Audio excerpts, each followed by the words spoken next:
Okay, what's up guys? GatieTrades. I'm back with the next part of my series where I'm basically showing you guys my entire trading system, Gems Power of 3 Mastery.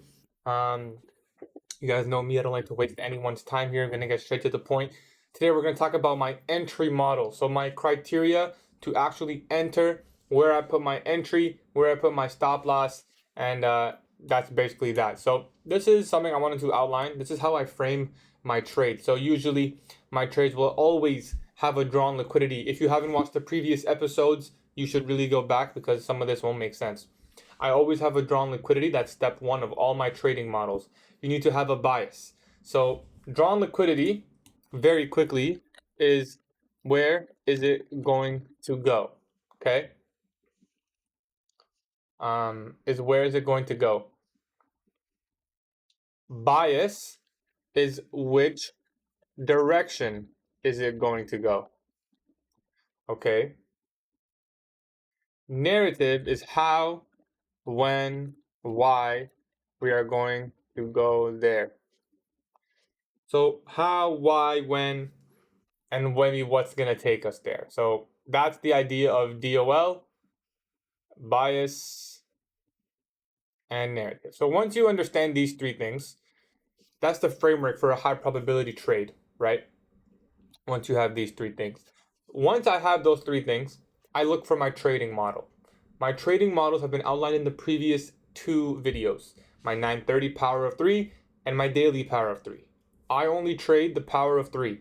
I have 6 models, 4 of them outline the different ways the 930 power of 3 can form. It's not really 6 different models. They're basically the same model. They're all the 930 power of 3. But the way it forms can be slightly different. Sometimes you have a reversal, sometimes you have a continuation, sometimes you have a seek and destroy, and sometimes you have something that's not really clean or predictable. So that idea is how I outlined my personal trading system, which is this series. So what do we have here? Once you have these three, you look for a trading model. Once the criteria for my trading model is met, it doesn't necessarily mean I'm going to click buy and sell. Usually, not always, but usually, there's still something I want to see to give me a confirmation that this trade is going to play out. Now, sometimes I wait for extra confirmation and I miss the move. And I tell myself, well, maybe I should have trusted it this time. While other times, I don't wait for confirmation when I should have, and the trade gets me stopped out, right? So this part of your trading is going to come down to you, what you're comfortable taking, what confirmation you need to look for, and that so on and so forth. But I'm going to outline my entry models for you guys today. Basically how I enter the market, where I put my entry, my stop loss, my rules for entering, actually clicking the button. So after my trading model is established, once my trading model is established, all my rules are check, check, check, check. Now I look for entry. I'm looking to enter the position. So what does that look like? It looks like this, and I will go over these. So the first one, let's clear this up for simplicity's sake. This is the first one. Feel free to use these. This is my criteria. Don't use them. Come back to me, say, oh, it didn't work. This is my criteria. You don't have to take it. I like these models. I have 1, 2, 3, 4, 5, 6 clearly defined ways I can enter the market. I try to put them into words. Usually I just kind of know. I don't really look back to these rules. I just kind of know because I've been doing it for so long. But if I ever need the reference, this is exactly what I'm looking for. So number 1, the unicorn entry model, which is a limit order entry. So trading model criteria met, as always. The first step is always the trading model criteria has to be met. What model am I trading? Am I trading a reversal, a continuation, a seek and destroy? Those are my 3 models. So for the first one, it says a fair value gap has formed that's overlapping with a breaker. So very simple. This is the idea of the unicorn entry model. You have a breaker block right here, right? And if you don't know what a breaker block is, well, you should watch ICT month 4. I think it's episode 8 or something.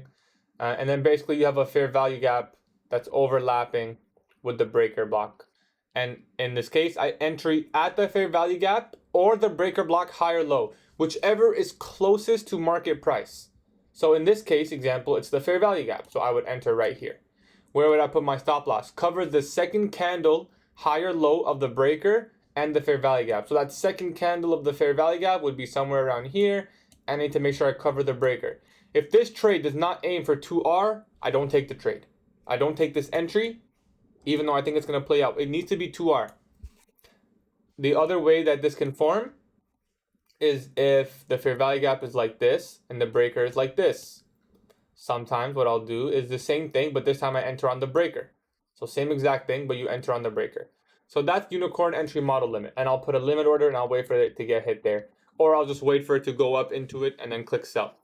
That's the entry one. Number two, fair value gap, order block overlap, limit order. So very simple.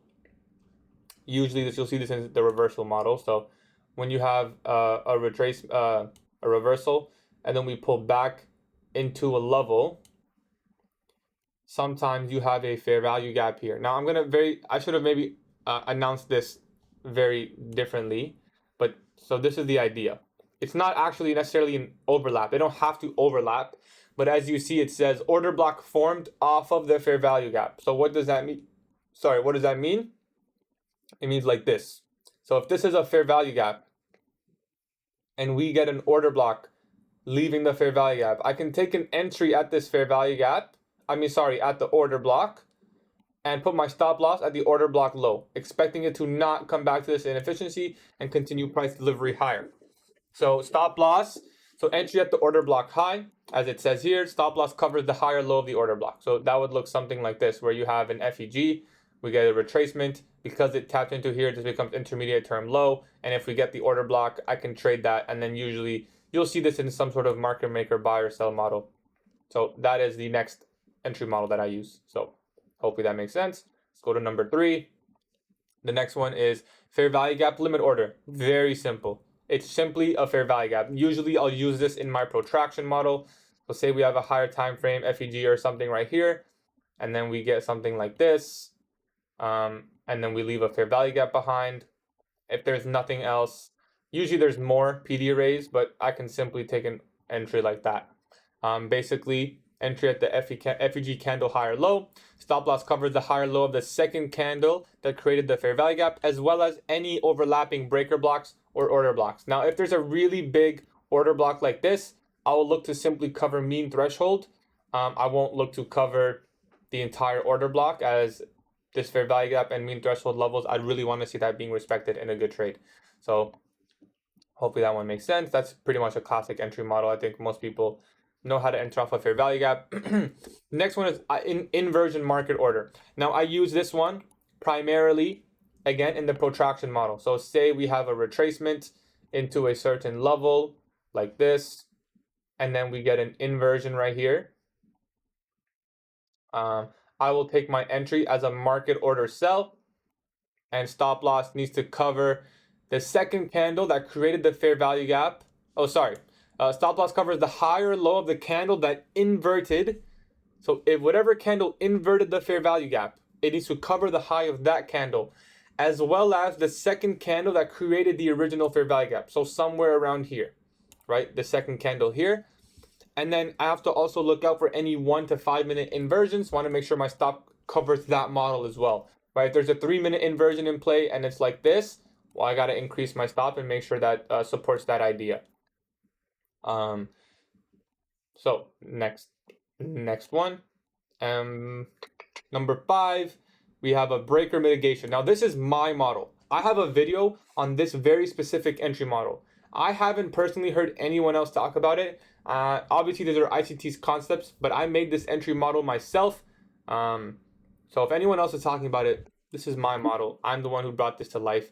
If someone else talked about it before me, show me the date and stamp, because I posted this on my YouTube video, one of my first ever videos, and I titled it My Favorite Highest Probability Entry Model.